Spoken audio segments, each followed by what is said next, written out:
Hola YouTube, bienvenidos a un episodio nuevo de Política y Estilo con David Quiroga. El día de hoy vamos a hablar sobre un tema muy importante tanto para Guatemala como la comunidad migrante guatemalteca que vive en Estados Unidos y para la nueva administración del nuevo presidente electo que tomará posesión este 14 de enero a las 14 en Ciudad de Guatemala, el señor Jimmy Morales. Quiero empezar hablando sobre el tema de que estamos ahorita en el 2016, en el último año de la presidencia de Barack Obama, que cierra su segundo periodo, su octavo año de gobierno, y lamentablemente para nosotros los migrantes que vivimos en Estados Unidos, y digo lamentablemente como comunidad, no se logró una reforma migratoria. Por otro lado, tenemos también las elecciones del 2016 que también vienen, que serán las elecciones presidenciales más importantes para los migrantes de todas las naciones, no solo para los guatemaltecos, aquí en Estados Unidos. Sin entrar en detalle o análisis profundo en la elección en sí, pues por el lado demócrata, posible ganadora de la primaria demócrata, tal vez será una Hillary Clinton. Del lado republicano, cada vez más, y esto puede asustar a muchos migrantes, podría ser que gane el candidato o el precandidato y gane la nominación el multimillonario o billonario Donald Trump. Lo que sí es cierto, que estas elecciones presidenciales norteamericanas serán las más importantes de los últimos 30 años para la comunidad migrante, o desde que se dio la primera reforma migratoria, cuando en efecto la dio un presidente republicano, irónicamente, Ronald Reagan, en el 84. Tenemos también aquí la situación que si en efecto llegase a ganar las elecciones el nominado republicano, quiere decir que estaríamos asegurando, casi asegurando, una década de una administración republicana. Porque tradicionalmente el candidato que gane las elecciones el próximo año, durante estos días, en noviembre, probablemente lo más seguro es que termina sellando 2 periodos, como suele ocurrir. Los republicanos en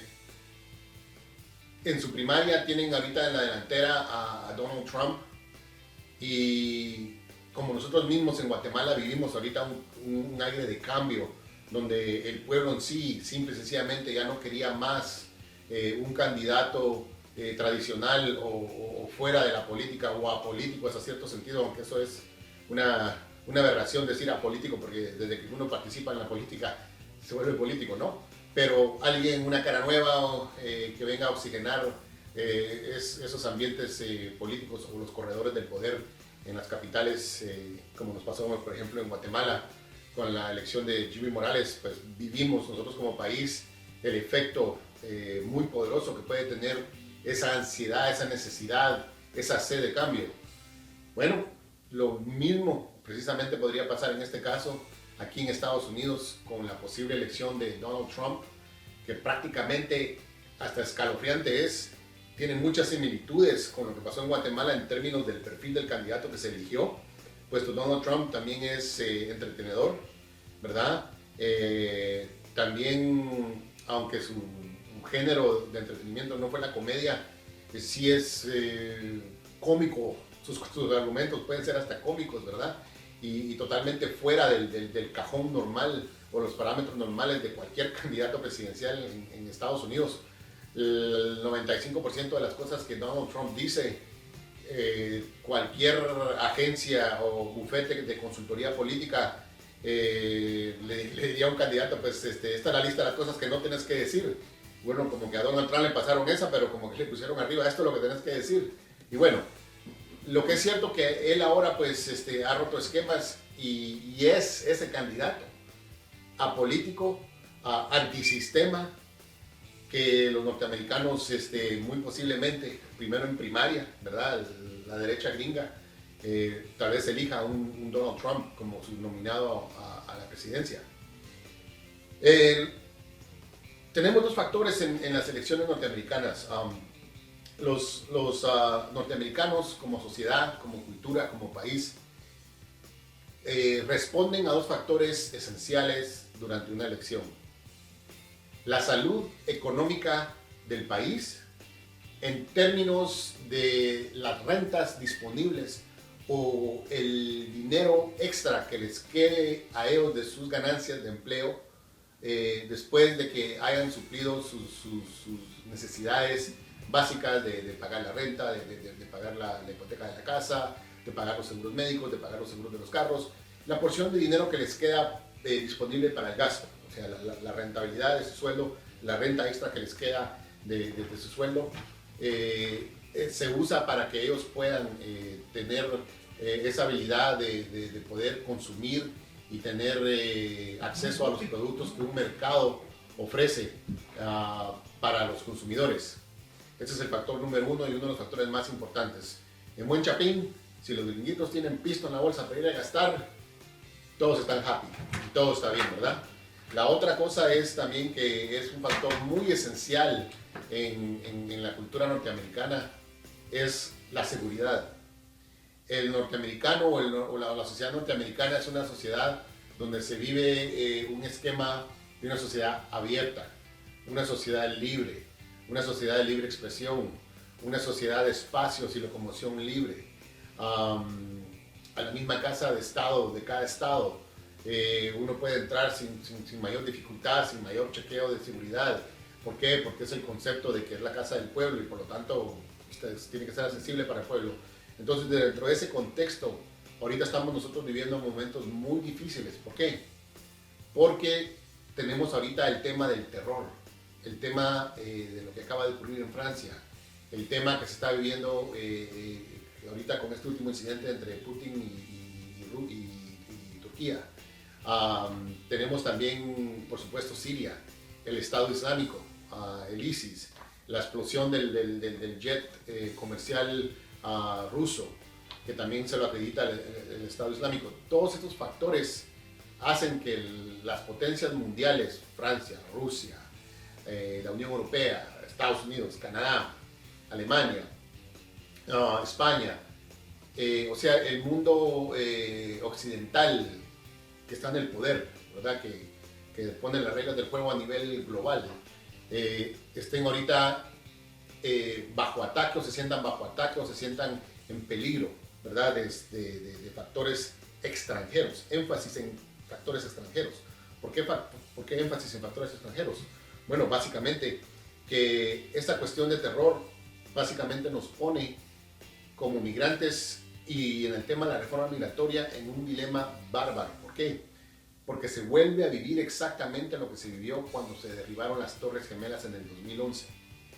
En esa temporada ya habíamos hecho bastante trabajo a nivel nacional, varios grupos cívicos, no solo guatemaltecos, no solo hispanos, pero toda la comunidad de cabildeo cívico-político, de las organizaciones no lucrativas, ONGs que velan por los derechos de los seres humanos, pero en específico de los migrantes.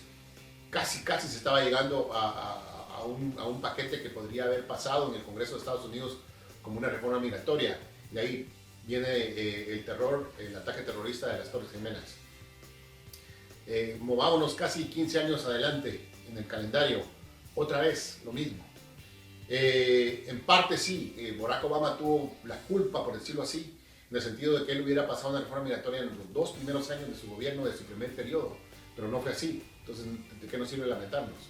Ahora, con este nuevo ola de ataques, por esta nueva amenaza, que ahora aparentemente el Al-Qaeda era un grupo terrorista de los viejos.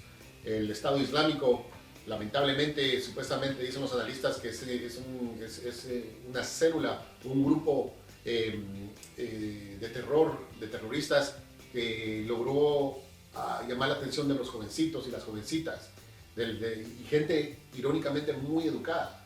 Por ejemplo, algo que se pierde entre todas las noticias, aún aquí en las noticias de Estados Unidos, en las mismas noticias de Europa, que el comando terrorista que hizo los ataques y orquestó los ataques en Francia no fueron realmente ni migrantes ni extranjeros, fueron en efecto personas de la religión del Islam, pero gente de descendencia árabe de primera generación ya nacidos en Francia, en Dinamarca, en esos países del norte de Europa. O sea que no estamos ni siquiera hablando de extranjeros, estamos hablando de personas que por X o Y razón se han radicalizado y se han vuelto antisistema, pero de una vez fuera del esquema de, por ejemplo, el ser antisistema de la izquierda moderada o de la izquierda donde pues, no nos están explotando cosas, ¿verdad? Entonces, ahorita la retórica, lamentablemente, a pesar de que, en efecto, como acabo de decir, eran personas nativas de Francia y de Europa, de descendencia árabe, pero igual franceses, ¿verdad? Y belgas, nórdicos. El eco que resulta a través de todos los medios, prensa escrita, internet, Facebook, Twitter, televisión, cadenas de cable, es que fueron extranjeros que han llegado a los países, ¿no? Entonces, ¿esto qué quiere decir? Quiere decir que lo más seguro, tomando en cuenta que la economía norteamericana está más o menos ya recuperándose, pero no estamos todavía en un crecimiento estable, no estamos todavía en donde los norteamericanos, acaba de pasar el viernes negro después del Día de Gracias, que eso es durante estoy grabando ahora, no realmente se ve un movimiento económico como se esperaba. Entonces, lamentablemente lo que quiere decir esto es que muy posiblemente los norteamericanos en temporada electoral, en efecto, escojan poner a un republicano en el poder, ¿verdad? Ok, ¿qué tiene que ver esto con el precio de los tomates en China? Es una expresión que uso yo, ¿verdad? ¿Qué tiene que ver todo esto, verdad? Bueno, tiene que ver mucho. Pero antes de contestar la respuesta de qué tiene que ver esto con el precio de los tomates en China, quiero contestar y hacer énfasis, ¿qué tiene que ver esto con Guatemala? La comunidad migrante guatemalteca y la administración del próximo presidente Jimmy Morales. Bueno, lo que tiene que analizar y apreciar Jimmy Morales y en sí el Estado guatemalteco como tal, pero Jimmy Morales es que dentro de su comunidad de guatemaltecos que radican en Estados Unidos, que se maneja el número de 1,5 millones, 2 millones, dejémonos 2 millones para hablar en términos enteros, 2 millones de guatemaltecos, que quiere decir de que en términos de población somos si vamos a llamarnos como un distrito, ¿verdad? El distrito 24, ¿verdad? Porque son 22 departamentos más el distrito central de la capital. En términos electorales en Guatemala sería el 23, entonces nosotros seríamos el 24. En términos de distrito electoral seríamos el distrito más poblado, porque tendríamos en población el doble de, por ejemplo, Huehuetenango, ¿no? A través de todos los Estados Unidos, que no estamos solo en un sector, ¿verdad? Estados Unidos tiene 50 estados y es un país vasto, que está a lo ancho del continente americano, de norte a sur y más importante de este a oeste, tanto en el Atlántico como en el Pacífico, tiene costas. La comunidad migrante guatemalteca está radicada en varios lugares, pero dentro de ese 2 millones de guatemaltecos hay un grupo elite. Y cuando uso la palabra elite, no me refiero a un elite burgués, no me refiero a un elite académico, me refiero a un grupo elite que es cívicamente muy inteligente. Tienen inteligencia política, tienen inteligencia cívica y tienen inteligencia de cómo navegar en los pasillos de poderes, tanto de sus ciudades, municipalidades, condados, estados y delegaciones federales, que sería nacional. De esos 2 millones de guatemaltecos, aproximadamente unos 300,000 son ciudadanos norteamericanos también. ¿Qué significa eso? Que tienen doble nacionalidad, que tienen el poder del voto dentro de Estados Unidos. Eso para Guatemala, en términos cívico-políticos, es una riqueza inmensa, dentro de ese grupo de 300,000 guatemaltecos hay una cantidad de líderes locales que están establecidos y reconocidos dentro de los círculos cívicos, de sus círculos de influencia donde ellos viven a través de todos los Estados Unidos.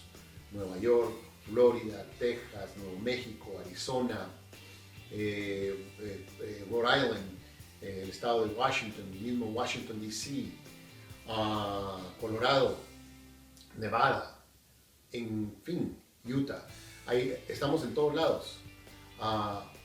Esto es importantísimo que el gobierno de Guatemala, la administración de Chimuna, lo reconozca. ¿Por qué? Porque en ese grupo, ya diluyámoslo más, ¿verdad? De, no sé, unos 500 líderes que hayan a través de todos Estados Unidos. Básicamente, Jimmy Morales tiene un ejército diplomático que ya está entrenado, solo como dicen ahora los aparatos, que solo hay que conectarlos y ya se puede jugar, plug and play. Jimmy Morales tiene líderes guatemaltecos listos para plug and play, para poder ser operantes, para poder ser actores en beneficio de Guatemala como país. ¿A qué me refiero? Por ejemplo, nosotros, muchos de los guatemaltecos que tenemos esa doble nacionalidad, sí se coordina a través de una mesa nacional de aquí de Estados Unidos, con las necesidades que hay en Guatemala, siempre sobre el eje de la comunidad migrante. Nosotros podemos influenciar agendas estatales y nacionales dentro de Estados Unidos a favor de Guatemala. La comunidad que ha logrado hacer de esto un arte, y lo he dicho casi en todos mis videos, porque no me canso de decirlo, porque mis respetos, son los judíos. Ellos son increíblemente astutos en este sentido. Porque los judíos, independientemente de dónde estén, si están en Francia, son ciudadanos franceses, si están en Canadá, son ciudadanos canadienses, si están dentro de Estados Unidos, son ciudadanos estadounidenses. Una de las cualidades que ellos tienen es protección de Israel como Estado a toda costa. Dentro de su menú de actividades, existen corriendo para concejal en su ciudad dentro de Estados Unidos, siempre va a haber un apoyo hacia el Estado de Israel. Bueno, lo mismo podemos hacer nosotros los guatemaltecos, americanos, los guatemaltecos gringos, los guatemaltecos que somos ciudadanos norteamericanos. Lo único es que tenemos que tener una forma de ordenar esas agendas y tener un apoyo real y una voluntad política real del gobierno de Guatemala. Yo sé que muchos de los conceptos que tal vez estamos hablando ahorita, para muchos de los diputados es como una dissertación doctoral y tal vez les pasa sobre la cabeza ni entienden lo que estoy hablando. Pero es necesario que se entienda que es el momento que Guatemala tome control de su destino y use ese capital humano que tienen los migrantes. Lo otro es, la comunidad migrante guatemalteca está lista para ayudar a Guatemala en ese sentido. ¿Y por qué es muy importante esto de la comunidad guatemalteca dentro de Estados Unidos? Porque el concepto de la libertad, lo quiero tocar otra vez en términos de la soberanía. La soberanía es el eje central, el núcleo central del por qué un país tan vasto como Estados Unidos, que está compuesto de 50 estados, 2 de los cuales que están fuera de su continente, que es Alaska y Hawái. Pero ¿cómo es que un país tan grande puede mantenerse unido y junto? Simple y sencillo. Porque el norteamericano aprecia y cultiva y respeta la soberanía. La soberanía en Estados Unidos es bastante compleja, pero a la vez bastante simple de entender. Por ejemplo, en Estados Unidos, un pueblito, una ciudad, un municipio es soberano. Tiene su propio cuerpo ejecutivo, con su alcalde, sus concejales y su comité escolar. Ellos toman decisiones de qué es lo que está pasando a nivel local y ellos son también los que ordenan y administran su propia policía municipal. Es más, todas las policías en Estados Unidos, a través de todos los estados, son municipales y también hay policía estatal que se dedica más a cuidar las carreteras de los estados. Pero en términos prácticos, todas las policías son municipales. En algunos estados está el concepto del condado. Hay un comité de condado o como superconcejales que miran hasta más de una ciudad, ¿verdad?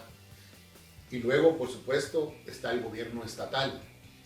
Todos los estados en Estados Unidos tienen su gobernador, tienen su congreso, ya sea de una cámara o de dos cámaras, y tienen también sus cortes, y tienen también todo el aparato que tiene un país independiente. Esto es importante, ¿por qué? Porque regresando a lo que había yo comentado, de la importancia de la diáspora guatemalteca, especialmente esa diáspora inteligentemente, políticamente hablando, que está lista y está ahí cabildeando, no solo para los derechos de los migrantes dentro de Estados Unidos, pero en este caso de Guatemala, hay áreas donde la población más grande puede tener una influencia muy importante en su estado para que se aprueben y se pasen leyes tan importantes como por ejemplo las licencias de manejar. Las licencias de manejar es algo que decide cada estado. En los pocos estados que ustedes han visto que les dan licencia a las personas que no tienen documentos, es porque ha sido debatido y ha sido votado y han sido leyes que han firmado los gobernadores de esos estados. No es algo que se haga a nivel federal. Entonces, por ejemplo, aquí en Rhode Island, ya hay bastante tiempo, hay un movimiento donde está el señor Juan García, por medio del Comité de Migrantes en Acción, donde se ha estado trabajando el proyecto para licencias para los indocumentados, que en su momento tuve la oportunidad de trabajar también con el Comité de Migrantes en Acción. Hace 10 años logramos pasar que se dieran licencias y tuvimos como 16,000 gentes, familias, no solo guatemaltecas, de todo el mundo, ¿verdad? En su mayoría hispanos, que se les dieran licencias. Pero fue nada más administrativamente, fue por reglamento interno. Porque acuérdense, les repito, la soberanía. El Departamento de Motores y Vehículos es una dependencia del Ejecutivo, o sea, de la gobernación de cada estado. Entonces, en el caso de Rhode Island, logramos convencer al gobernador que estaba en turno, irónicamente republicano, Donaldo Cacheri, que instruyera a su Departamento de Motores y Vehículos, por medio de su director del departamento, que sencillamente internamente pues cambiaran las reglas y pusieran una lista de documentos que se tenían que presentar: contrato de renta, facturas de utilidad, de agua, luz. Y bueno, así se hizo, ¿no? Pero de ahí, por cuestiones, otra vez regreso, presiones de que no hay suficiente seguridad, se cayó eso, solo duró como 3 años y medio.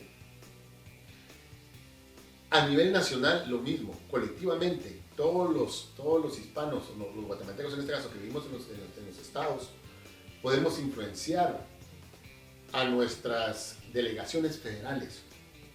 Algo muy importante que tienen que entender en Guatemala, y esto otra vez es más que todo un mensaje para esas personas que van a estar trabajando en el Ejecutivo al más alto mando, es que cada estado norteamericano tiene 2 senadores, independientemente de su tamaño y población. Entonces tenemos 50 estados, quiere decir que tenemos 100 senadores, los cuales son electos cada 6 años.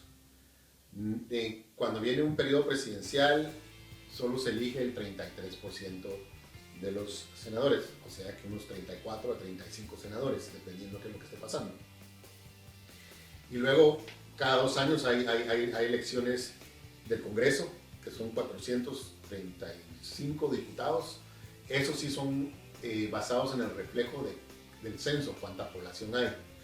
Aproximadamente por cada 1,000,000 de habitantes se tiene un diputado congresional, un curul a nivel federal. Bueno, lo importante es que a nivel federal, todos los grupos guatemaltecos que estamos organizados, podemos hacer lobby a nuestra delegación federal, a nuestros 2 senadores y a nuestro grupo de diputados, ¿verdad? Ahí nosotros también podemos entonces incluir en nuestras agendas que estamos tratando de promover a nivel nacional, en este caso la reforma migratoria, también incluir, por ejemplo, si en Guatemala el Ejecutivo nos dijera: miren, fíjense muchachos, que necesitamos que nos den ventajas, por ejemplo, tema Belice en el mar, queremos el apoyo de Estados Unidos para que se nos asegure a tiempo largo que vamos a tener acceso a ese mar y que va a ser un derecho nacional de nosotros. Por ejemplo, ustedes un ejemplo, no sé. Podemos nosotros hacer ese lobby, no solo en Rhode Island, sino que si lo hacemos de una manera coordinada, donde tenemos una mesa nacional, donde trabajamos proyectos, donde se nos dice a todos, miren, esto es lo que estamos nosotros viendo, necesitamos asegurar el acceso al mar en Izabal. Entonces ya todos regresamos a nuestras casitas, a nuestros estados y hacemos influencia, ¿verdad?, sobre nuestras delegaciones federales que están sentadas en Washington. Entonces eso ya empieza a tener eco, ¿verdad? Y muchos de estos diputados que en efecto tienen distritos electorales donde hay bastante hispano, bastante guatemalteco, y también uno como guatemalteco, pues uno está también involucrado con otros grupos. Entonces, tanto como se ocurre en el Congreso, uno está apoyando otras causas sociales, cívicas de otros grupos y uno les pide también ayuda. Entonces, tiene un efecto multiplicador. Yo sé que este tema puede parecer un poquito aburrido y como que estoy saltando de todos lados, pero tiene sentido porque así es como se hacen los chorizos en el Congreso y en la política en todos lados. ¿Okay? Entonces Guatemala tiene que entender eso y la administración, Jimmy Morales tiene que tener eso muy claro, que llegó el momento de no ignorar a la comunidad migrante, y repito, a la comunidad migrante guatemalteca políticamente, cívicamente, socialmente inteligente. Y no me refiero a burgués o academia, me refiero a la política práctica, que se ha aprendido empíricamente a través de cuentazos y sonatones en el activismo. A esa gente a la que me refiero yo, gente con experiencia. La otra va a ser, donde viene muy importante este tema para Guatemala, va a ser en la reforma migratoria. Pero, ¿dónde es que esto tiene mucha importancia?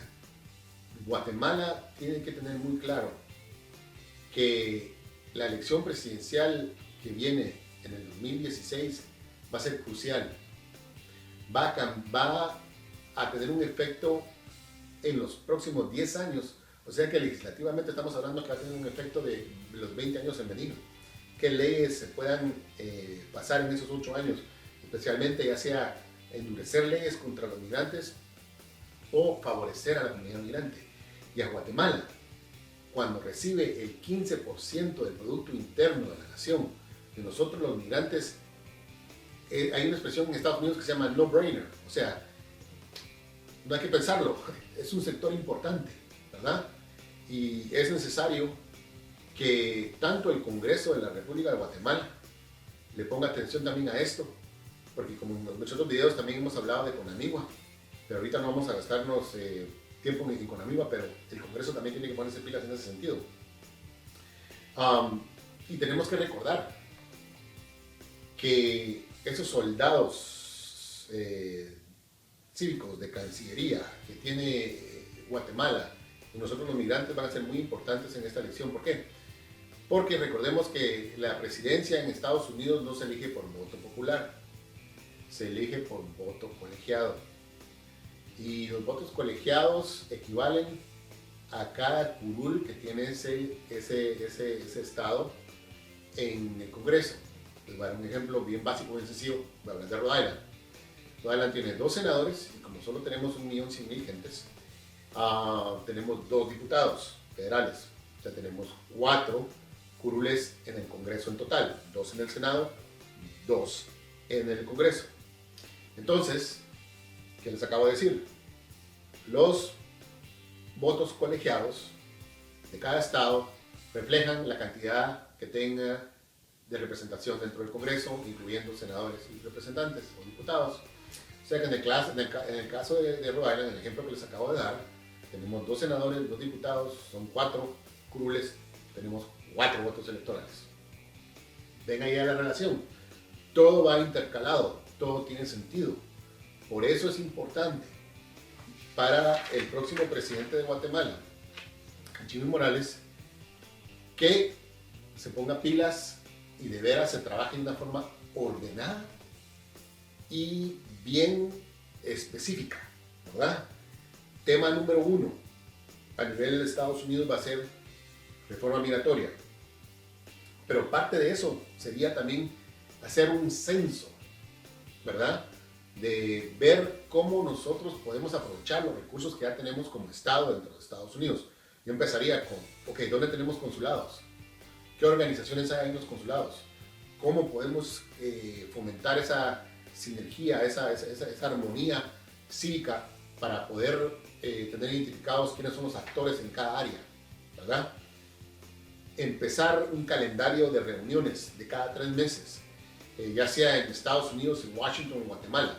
También tiene que incluirse no solo voluntad política, se tiene que incluir un presupuesto operativo para poder movilizar a los líderes migrantes, que todos trabajan a honorem cuando se hagan estas reuniones, que se puedan celebrar en lugares dignos, en lugares que tengan sentido, en lugares donde se pueda trabajar, en lugares donde se tengan proyectores, se tengan computadoras, y de veras trabajemos agendas que van a dar resultados, ¿verdad? Repito, somos un sector que somos responsables del 15% del Producto Interno Bruto de Guatemala. O sea que, por favor, no hay que ser brutos. Pongámonos pilas, ¿verdad? En el próximo episodio vamos a hablar un poquito más profundo de la elección en Estados Unidos. Vamos a hablar de los candidatos, vamos a hablar de las dinámicas más que todo ya internas de Estados Unidos y qué esto podría decir o qué podría esto representar para nosotros los chapines. Les quiero agradecer mucho por su tiempo. Perdón, un video bastante largo, pero era necesario de hacer. Hasta pronto. Gracias por estar aquí con nosotros. Política y estilo con David Quiroga.